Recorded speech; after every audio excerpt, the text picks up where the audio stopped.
बहुत पुराने जमाने की बात है। रेगिस्तान की गोद में बसा एक शहर था, जहां सुबह की हवा में मिट्टी की खुशबू घुली रहती और शाम ढले मस्जिदों से उठती अजान दिलों को सुकून दे जाती। इस शहर के लोग मेहनती थे, मगर दिल के अमीर। उनके लिए रोटी सिर्फ पेट भरने का जरिया नहीं थी, बल्कि इज्जत और हलाल कमाई की पहचान थी। उन्हीं गलियों में एक सेठ रहता था, जिसे लोग दूर दूर तक जानते थे। उसकी बड़ी बड़ी हवेलियां थीं, ऊंची दुकानें थीं और सबसे बढ़कर शहर के बाहर एक पुराना गहरा कुआं था, जिसकी वजह से उसकी शोहरत और बढ़ जाती थी। वह कुआं कोई मामूली कुआं नहीं था, पत्थरों से घिरा, सदियों पुराना और मीठे पानी से भरा हुआ। बरसों से उस कुएं का पानी आसपास की बस्तियों के लोग पीते आए थे।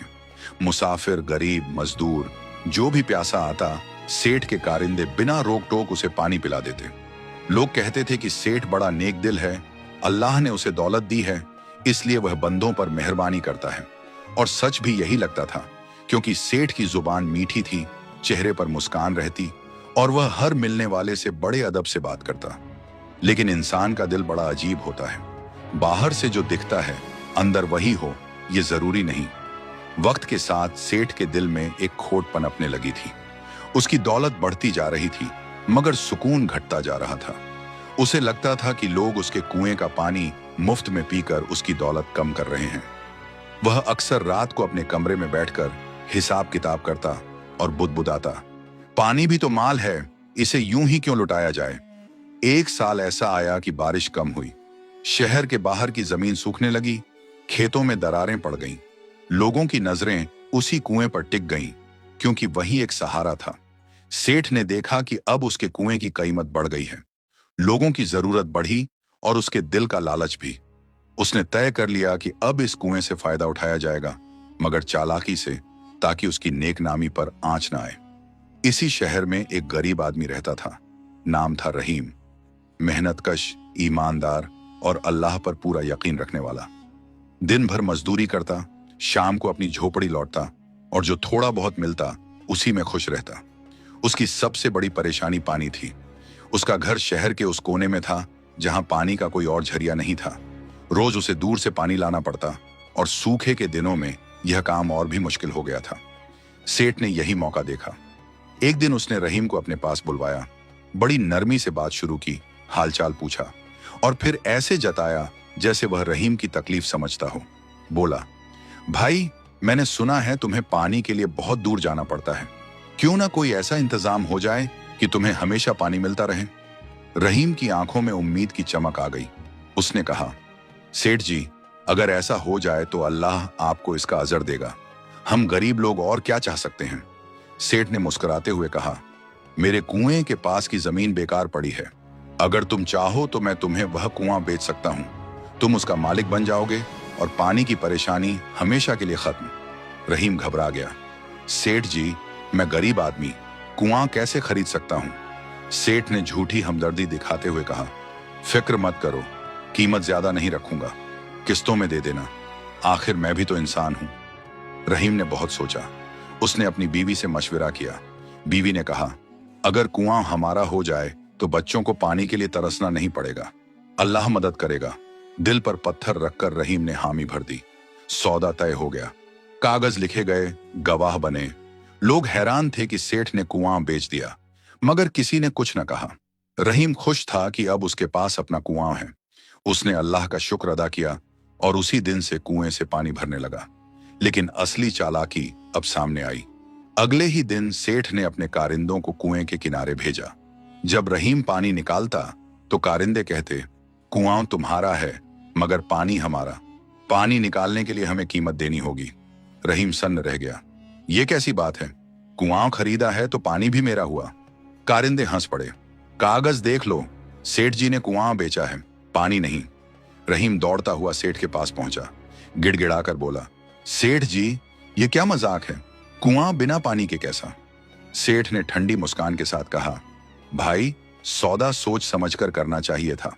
कुआं जमीन का हिस्सा है, पानी अलग नेमत है। अगर पानी चाहिए तो कीमत चुकानी होगी। रहीम की आंखों से आंसू बहने लगे।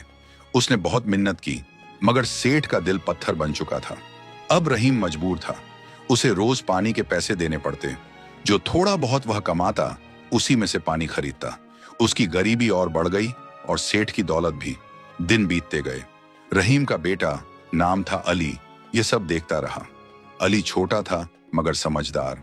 उसने अपने बाप की लाचारी देखी, माँ की आंखों के आंसू देखे और दिल में एक आग सी जलने लगी।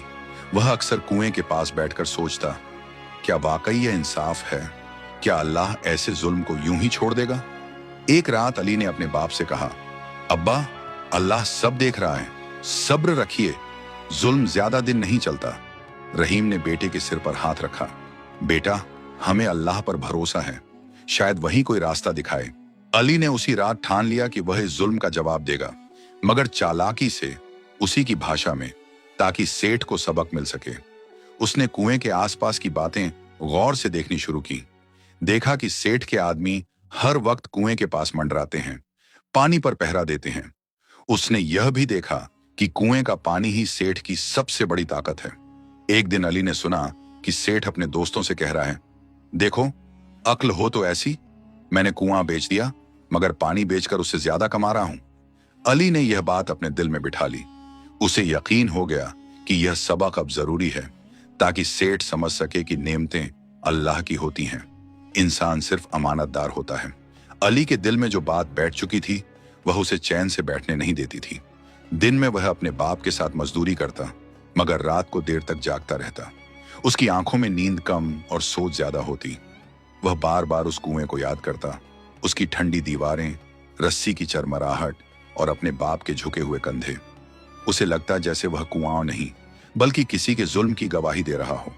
अली ने सबसे पहले यह समझने की कोशिश की कि सेठ की ताकत कहां से आती है। उसे जल्दी ही एहसास हो गया कि सेठ की असली ताकत उसके कारिंदे या उसकी दौलत नहीं, बल्कि लोगों का डर और उसकी चालाकी है। लोग जानते थे कि सेठ जालिम है, मगर कोई उसके खिलाफ बोलने की हिम्मत नहीं करता था। सबको डर था कि अगर सेठ नाराज हो गया तो पानी भी नहीं मिलेगा, रोजी भी छिन जाएगी।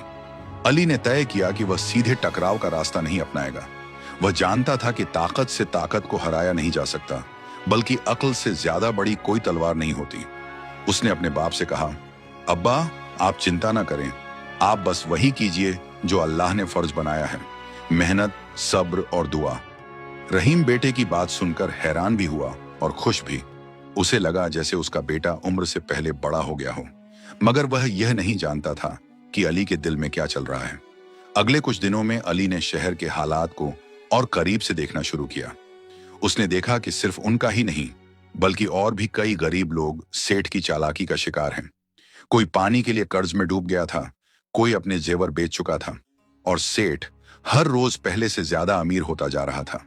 उसकी हवेली में नई सजावट हो रही थी, नई रोशनी, नए पर्दे, मगर उन रोशनियों के पीछे बहुत सी दुआएं और आहें दबी हुई थीं।